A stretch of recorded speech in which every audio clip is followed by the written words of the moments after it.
then bano benesimbye nabo bano bawakina Luzi Luzi omuntu asinga okuba very serious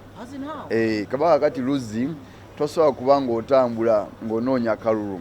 abantu bagala bakulonde otambula obakudaalira otambula oduula obawanira mukazi owali omulungi abongoya ko yakamala emyaka 3 mu kibuga okitegeera kati emyaka 3 mu kibuga yakukiikirira abana Kampala Central mutima gw'eggwanga tomanyi na byalo bimeka biri mu Kampala Central so kubusa maaso koyo eyabaddeyo Nsereko bwoba tunudde ku Nsereko obunafu bwe bwaliwa era biki byatakoze mu Kampala okuzzaako emabega omwaka nga gutandika Moses Muhanji ono yalangirira ekikonde wakati wa Bobi Wine ne mutabani w'omukulembeze w'eggwanga Muhoozi wabulanga ekikonde kino tekyasobola kubaawo kati Bobi Wine manyi boxer wokitegeera kati General Muhoozi si boxer ng'alina okusooka training then asobola n'okumanaginga weight adde mu weight ya Bobi Wine kati mismatch ya weight nebanga ekyatusumbua so kati ndowooza nti anytime era traininga MK traininga anytime era bwana making a weight kwa kati kisumbwa weight Bobi Wine alinga kilo 75 n'obutawera alinga mu 71 72 General ali mu 9 kati alina okusala weight oyo ne Bobi Wine alinye ba meeting halfway abaffe kiriza nti bwe tusukka wano tuyinza okwonoona anti nkole mpoomye Nalunga yagoya mayuuni lindirira sabbiiti ejja mu checks and balance nani gwe tukuleetedde era banna Kampala okubanga they can trust him bamuwaka lubuza kuba kulaba kawunya amanya nze Moses Muhanji nga nze president wa Uganda Boxing Federation at the same time nze candidate kuba MP Kampala Central nenga te previously of course abamanyi obulungi ba Jackstar bakimanyi nti mbadde nnyo mu music nze owner wa Gong Studio Gong Records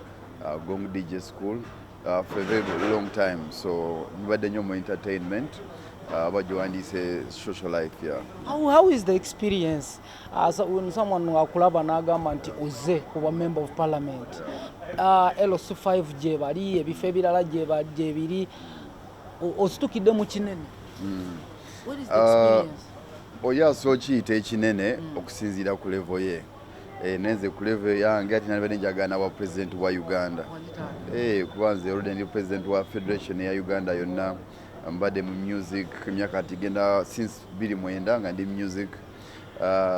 so wagamba nti wa MP kinene kunze actually kitono nnyo kunze kode nze ndi president wa Uganda wa boxing ntwala abana Uganda milioni 47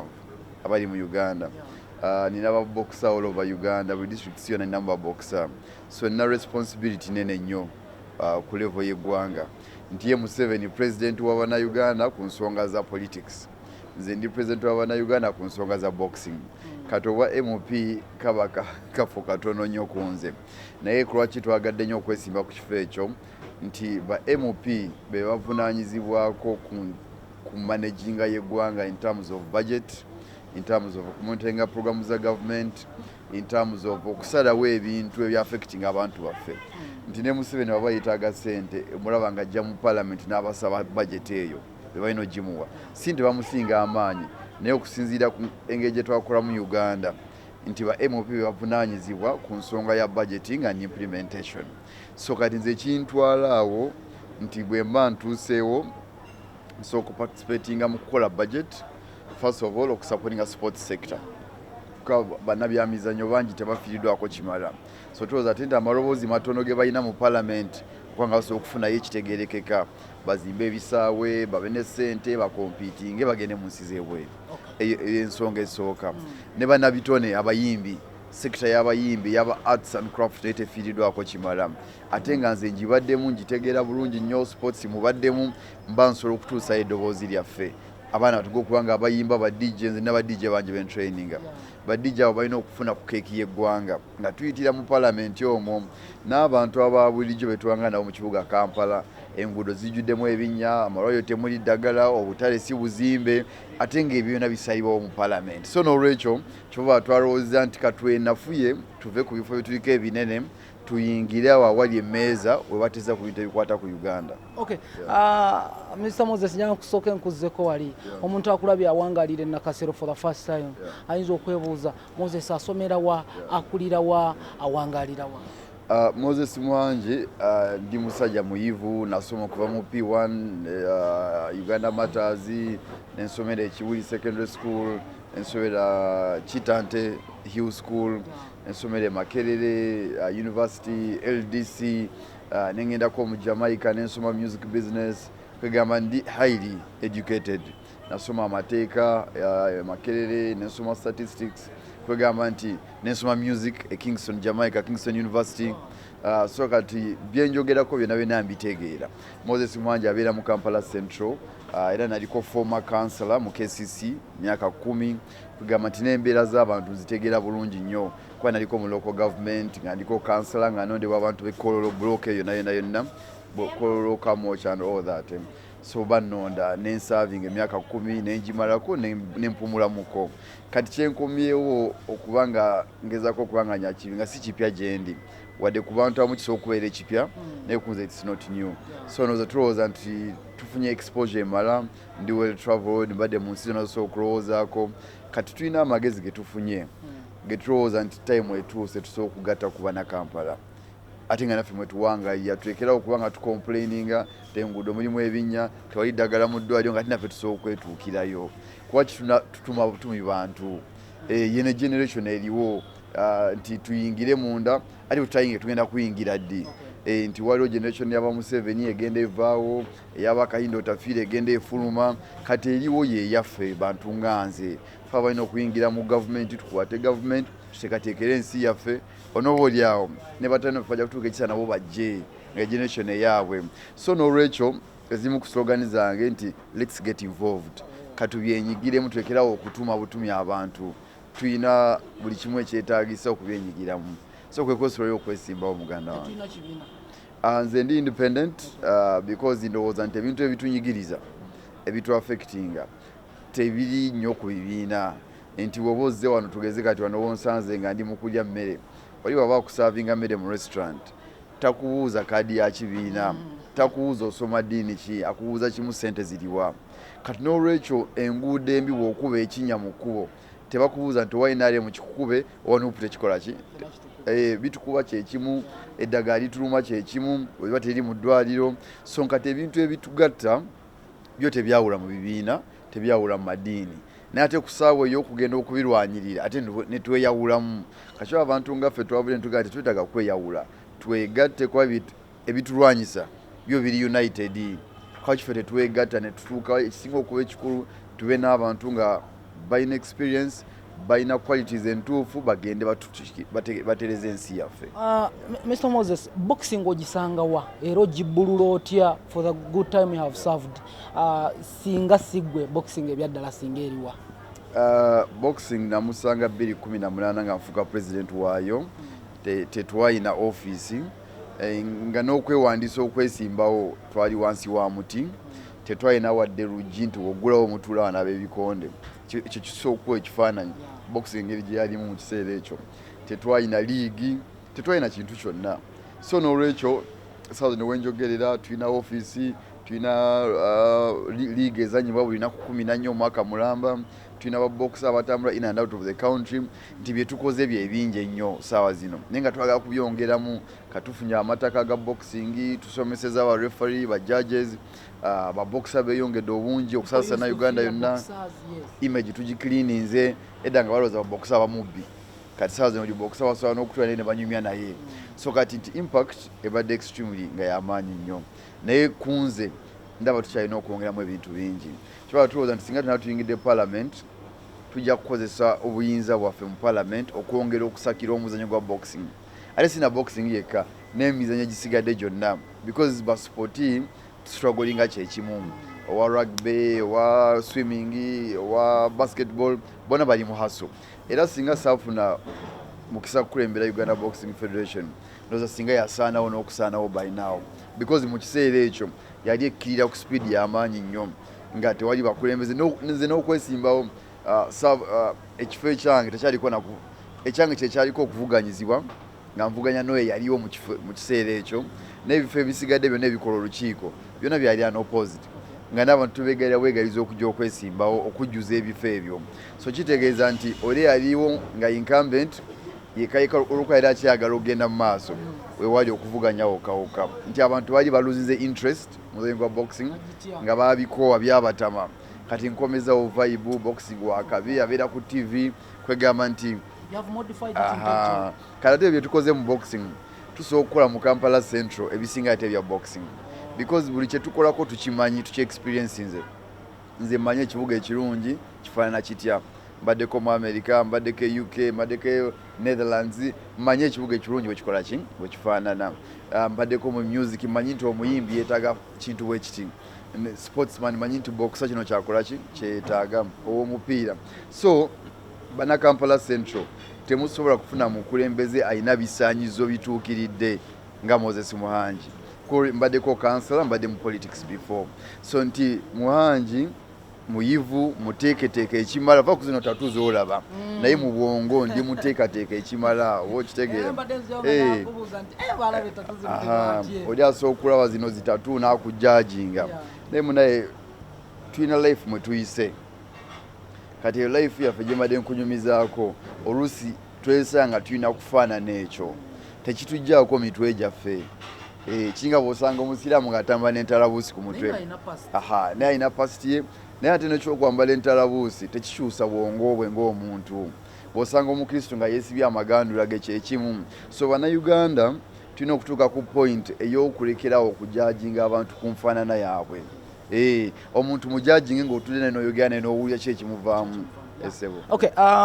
one of the famous boxers oba omuntu amanyikiddwa nnyo omu ku bo like the likes of Golola Golola mateeka y'amaanyi mangi okulaba nti linnya lye lishayininga ne Uganda efuna weeraga n'abalala bestamentionize naye kati temukyategeka nnyo obunafu buliwa Golola Moses champ oyo mukwano gwange nnyo azanya kickboxing tazanya boxing birimu difference kakati Golola Moses federation ye yali emutwala eya kickboxing bagiwera kubayina okukayana kw'obukulembeze ne bagisaanyaawo era nga ekyali mu boxing before kati kickboxing nakola ki nabanga aweddewo taliiwo kati bambi Golola n'asigalamu nga ye kati alinga mulekwa essaawa zino etwogerera so kakati balina okulwana nnyo ba kickboxer badde bakomyewo omuzannyo gwabwe ekijja okutwala time kibanze we najjira mu bikonde byali nabyo bigenda kati nembikwata nembinyweza nembibanga so bipushinga naye Golola Moses asobola okuzanya boxing baba yagadde netumwerukaminga nga netukola naye naye tulina ne bachampu bangi kati tuli mu process ya development nga bwe nti omwe gwali gwagwa gukomawo obukomi kati tujja kutuuka ku point nga atuyamba tuyingira parliament tubanga twongera okufuna abaana abayiseemu ne tubawa push ey'amaanyi tulemu tufune ba local champions ng'omukulembeze Golola akola atya okufuna muntu yoze kuba buli lunaku akaaba agamba tafiiriddwako kati ekikuba Golola system nga bwe nkugambye nti federation walina okutambuliza ekitone kye teriiwo kati kakitegeeza ali challenged saawa zino era si yasoose bangi nnyo abatafunye mu bitone byabwe olwa system okubanga tebadde nnungi era nze nga Muhangi bimu ku bintu ebibadde binwanye ennyo okusobola okulongoosa system foundation nti tuleme okuddamu okufuna keesi z'abantu nga Golola kati Golola muzanyi mulungi alina talent naye environment mwabadde atambulira ye mulemeseza okufuuka owakabi kiringa abaana bola mu kibuga wano Kampala ng'oluusi okuludde mu ghetto nga gwe sinti oli musiru naye olw'okuba nti environment ya ghetto mwowangaalira oluusi neekulemesa okutuuka weyagala okutuuka many years ago nali nsoma akatabo ka 50 Cent bakayita 50th law 50 Cent omwanya omuyimbi yakawandiika nga yagamba nti eri gye yakulira mugundi mu Queens nga okuweza emyaka 25 obanga aweze 10 ng'oli Washington DC nti Washington DC kyangu nnyo okukula nga tewali kigenda kutta naye mu Queens either ogenda kufa ndwadde ogenda kufa masasi biso olw'okuba nti oli mu ghetto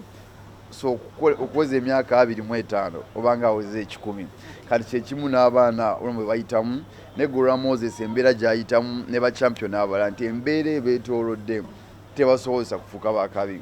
kyetugezako okulwanako n'ensonga ezintwala mu parent singa mba nyingidde tuinfluencinge tuzimbe ebisaawe bya boxing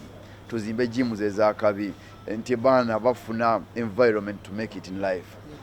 Kati gora ya trainingira ku mwala wavimbireyo singa bada trainingira mu gym nga yakabi. Singa olusate ali ku level ya manyo. Kakati okukyusa narrative eyo tulina kuddayo ku basics. Ate basics ezo zikolebwa government. Ate government ezikole yita mu parliament. Era kibandiroza nti buli muntu yenna ng'oli sportsman, ng'oli talent man, muyimbi, DJ, whatever, olina okulwana ennyo muhanja ayingire parliament. Because kijja kusinga kuyamba. Kwanza nze sikyadi muzanyi, sikyazanya. Nze mbanyingidde nfuna bufunyi maybe kasaala bwe bityo. Naye ate gwe ekitono ekyo kisobola okufa nga muhanji tayingidde. N'ofiirwa emyaka nga 2 mu maaso gyonna. Okay, nga nkwerekereza sisobola kuvaako tugenda kureactingako ku bantu abamu abagala ekifo kyoyagala bangi n'ate sobola kubuusa maaso k'oyo eyabaddeyo Nsereko. Bw'oba otunudde ku Nsereko obunafu bwe bwaliwa era biki byatakoze mu Kampala? Kakati mukulu Nsereko mumanyi mukwano gwange twasoma ffenna ekibuli woopimira obunafu bwe wasooka nti gwe muna Kampala Central ekituleka mu nsi muno kuba bulungi kuba na ssente ekitulondesa abakulembeze kutuyambako kutugondeza bulamu bwaffe. Kati bw'olaba ng'obulamu bwe butambudde nga bwali wabubala kitegeeza MPO alina byateesa ne bikugondeza obulamu. Bwe buba nga tebutambudde nga bwali obubaze kitegeeza MP takoze eki takuyambye. Kati ekyo kiri kuggwe ng'atulaba gwe kwata mu nsawo zo bw'owulira nga mulimu ssente ezikumala ng'ogamba MP yakola kuba MP alina kuteekawo mateeka gateeka ssente mu nsawo zaffe. Bwe kiba tekiri bwe kityo kati yo answer gw'ogiina. Then bano beneesimbye nabo bano bawakina Luzi. Luzi y'omuntu asinga okuba very very unserious. Kabaka kati Luzi tosobola kuba ng'otambula ng'onoonya kalulu abantu bagala bakulonde otambula obakudaalira otambula oduula obawanira mukazi owali omulungi bwafumba obulungi oba okitegeera kakati ate oyagala bakuwa akalulu kwe kitegeeza nti gwe olinga eyajja okukozesa omukisa guno bambi okufuna kulinnya bantu bakwogereko nti nawe wooli kiyamba mmwe kagamba nti gwe wafuna miliyoni zo 3 n'oteeka mu electoral commission n'ofuna opportunity ofuuke star abantu bakutegeere. Kati abantu nga Mwangi si bye tunoonya. Nze Mwangi mbadde mawulire okuva 2009 nga nina Gong Studio nga promotinga ba Chameleone bani ba Bob bebe kumbadde ba Jackster bajja kunyumiza. Katusobola kugamba nti noonya linnya nti mbadde nalyo nyingide boxing ni nerinnya bw'ogenda ku Google n'oteeka Moses Mwangi ojja kubikula page nga mutwalo gumu. Yakati Luzi I find him very serious olw'ebintu byayogera n'ekifo kye tulimu ate neyongera n'okuteekawo ekifaananyi nti politics wakuzanyiramu. Ebintu bye twogerako bya affectinga bannayuganda. Abantu bangi bali mu kufa tebalina ddagala enguudo mbi basiba mu magalaji olwa decisions zikolebwa politicians. Kati gwe bw'ojja n'obiteeka mu comedy Mr. Luzi obanga otufudde abantu abali mu kupassinga time. Naffe abeesimbye naawe obanga otumala mu supu kuba twagala tufuna intellectual debates. Si byakuwoza mukazi wange muwanvu ate yageze ate mumpi kakati oyo omu. Then kati ono omulala ono Lubongoya yakamala emyaka 3 mu kibuga okitegeera. Kati emyaka 3 mu kibuga yakukiikirira abana Kampala Central mutima gw'eggwanga tomanyi na byalo bimeka biri mu Kampala Central. Kati oyo ate ekizibu kisinga obutakkaanya naye namuwulira ng'ayogera nti ye tasobola kukolagana na Museveni nti Museveni nakyemalira akyogera nti Museveni is a dictator tetukolagana naye. Kakati nensanga omuntu nga oyo Lubongoya ng'ali very reckless ali politically immature. Manyi omwana omuto mu politics ye Mr. Lubongoya because Museveni yeesimbye okuba president. Kati singa awangula naawe nga twakulonze mu Kampala Central kwanza ndi mulonzi wa Kampala Central ne tukulonda gwe Lubongoya ne Museveni n'awangula olayide tugenda kukolagana naye. Kati fe abakulonze tugenda kujja wa service ng'oyomba ne mukulembeze w'eggwanga. So kati omuntu yenna awuliza Lubongoya ali very fine and very reckless. Wandibadde ogamba nti omuntu yenna kasita awangula gwe nja okukolagana naye. Bobi Wine bw'awangula kolagana naye.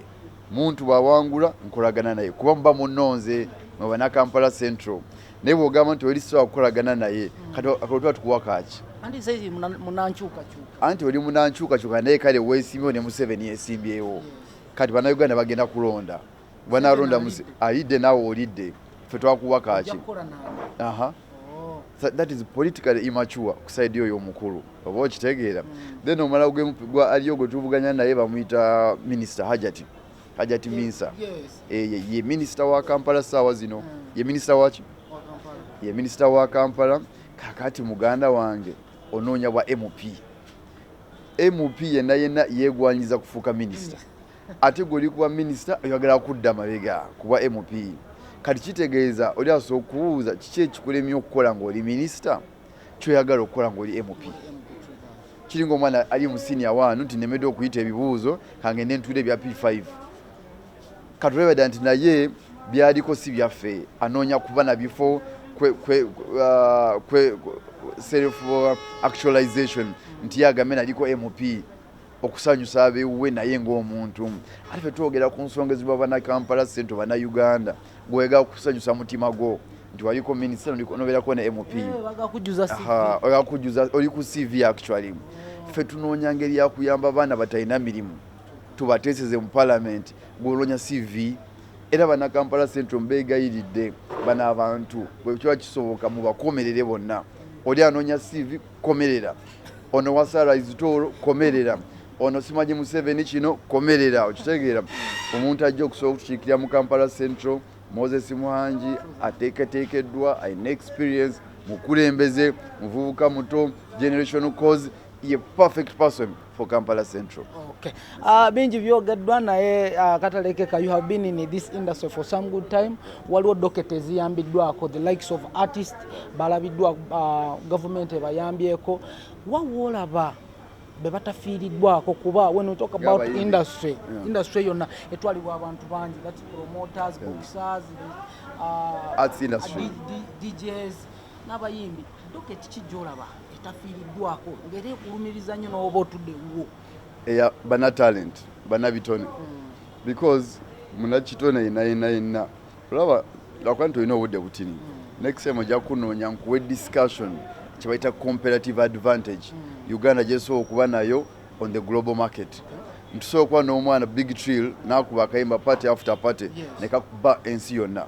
Uganda tenayo product gyekola oba gyetunda oba gyerima esobola okukompitinga ng'olimba lwa Big Trill. Nti kati Uganda etunda ntebe bazigula mu America gyeziri. Nti oba Uganda yino yakoze ovacado kati bazigula mu katale k'ensi yonna ziriwa. Naye Big Trill asobola okuba oluyimba nerikuba ensi yonna. Kitegeeza bwe tuba ne ba Big Trill 1000 tusobola okudominatinga music industry y'ensi yonna. Ng'aba America bwe batusalako n'aba Jamaica kati aba Nigeria bali mu kikola. Ffe tetukiyina wano. Ekitulemeseza okufuna Big Trill tetulina environment, tetulina stadium wasobola kuyimbira, tetulina studios nungi, tetulina video production mulungi, tetulina sound production mulungi. Kati Big Trill bambe ayitamu ku lulwe mikisa gya Katonda. Tewali deliberate program ya government okuzimba Big Trill 15. Tulina abaddusi nga Bacheputegei akeera ku macha n'adduka n'afuka world champion ng'ali ku CNN ali almost every station. Waloleka amatooke ge Uganda ku CNN kati singa tufuna Bacheputegei 1000 tulina baboxer basharifu boogere bali mu America basula sega wa world champion. So kyetwetaaga is fair okuyingira mu parliament oba spendingira budget y'eggwanga tube ne deliberate interventions first of all mu kuzimba bannabitone tubaterewo environment ba boxer balina competition arena yiyo olaba tugenda wano cricket oval esa arena y'abayimbi kyo kisawo kya cricket arena y'omuyimbi ennungi erina okubanga erimu zi AC erimu zi sofas erimu lounges ennungi erimu sound omulungi nti abawagizi bwe bajja babira mu swag ne banyumirwa. Boxing arenas ennungi bwekutunya Las Vegas tetuziina wano rings ennungi teziriiwo kati tulina okuteekawo environment nga tuyita mu planning ya government ebikolebwa mu parliament. Kyala nti abantu nga ffe tulowooza wali solution yaffe otumala okuteekawo interventions ezo different parts of Uganda ebitone bijja kuvaayo. Wemala okuvaayo tanka okuyingiza sente out of our talents because omufirika yenna you can now compete on talent. Tojasobola competinga mu kukola meeza abachina bakusookayo tosobola competinga mu kukola mundu America bakusookayo tosobola competinga mu technology bakusookayo daba China kati ffe kye tubasinga bintu biri mu talent nti omuduga wayimirira mu ring n'omuchina mukubira KO oba okitegeera n'abayimbi music olaba n'abamukuba ebweru ba Nigeria badugavu banaffe ne mu America olaba baniga baddugavu nti omuduga ba China ebyo ebintu ebyekitone byosobola okukozesa n'ofuko wakabi kati singa tubizimba tusobola okukompetinga katale k'ensi yonna nga ffe tuli bana talent abazungu baleeta mundu abachina baleeta electronics ffe tuleeta talent tuleeta bayimbi tuleeta basporti tuleeta baboxer nga ku keeki y'ensi yonna ffe tumogolako ekyo ekikwatagana ne talent. Okay, President nsonyiwa naye kino ekibuzo tekirekeka. Twasemba nga posti zitandise okuyitingana nga General Muhoozi ayagala kumegana ne Bobi Wine. Yani yatyani kuba gwe wali mu nsonga zino? Eyo fight mu butuufu yali erina okugenda mu maaso. Era nga twogerako ne General Muhoozi ne Bobi Wine. Kati Bobi Wine amanyi boxer, wokitegeera kati General Muhoozi si boxer nga alina okusooka training then asobole n'okumanaginga weight adde mu weight ya Bobi Wine naye ate alina emirimu mingi nnyo kati atrainingayo gumu ebiri ate n'akwatagana muko kati mismatch ya weight nebanga ekyatusumbuwa so kati ndowooza nti anytime era atraininga MK atraininga anytime era bwana making a weight kwa kati kisumbuwa weight Bobi Wine alinga kilo 75 n'obutawera alinga mu 71 72 General ali mu 9 kati alina okusala weight oyo ne Bobi Wine alinye ba meeting halfway fight esobola okukola ki ogenda mu maaso naye nga tukyayogera nabo ekirungi wonna mikwano gyange but we are only waiting for the time lwe banaabeera fit wonna okuba nga basobola okubagana. We shall get you next time kubembozio ate woma abana Uganda beta gobera abakiwuli. Well, BBS mwena baliko Jackstar team yonna ya BBS mikwano gya batwa ku TV mwena mbatumidde era mbasaba nakuzo mwezi nga 15 abalondera mu Kampala Central muveyo mu bungi nnyo mugende ku ballot zammwe mutikinge Moses Muhangi akabonero sawa kuba MP Kampala Central abatondera mu Kampala Central mutunonyeza akalulu bwoina gwomanyi mugambe Muhangi ye mutuufu so kyekisinga okuba ekikulu saawa zino because nabyo twogeddeko tusobola bisolvya nga tuyingidde parliament bwe tusigala ewe tusigala tubyogerako bwogezi essebo. Okay, bwoba oyagala kufuna kinyusi ky'emboozi weesige BBS Terefina Ronjinius Official wano Kawunya mu 360 ziba 10 mpaka 11 bagise checks and balance y'emboozi ya Honorable Moses Muhangi mulabirenga ddala nze I wish him the best. I sign out.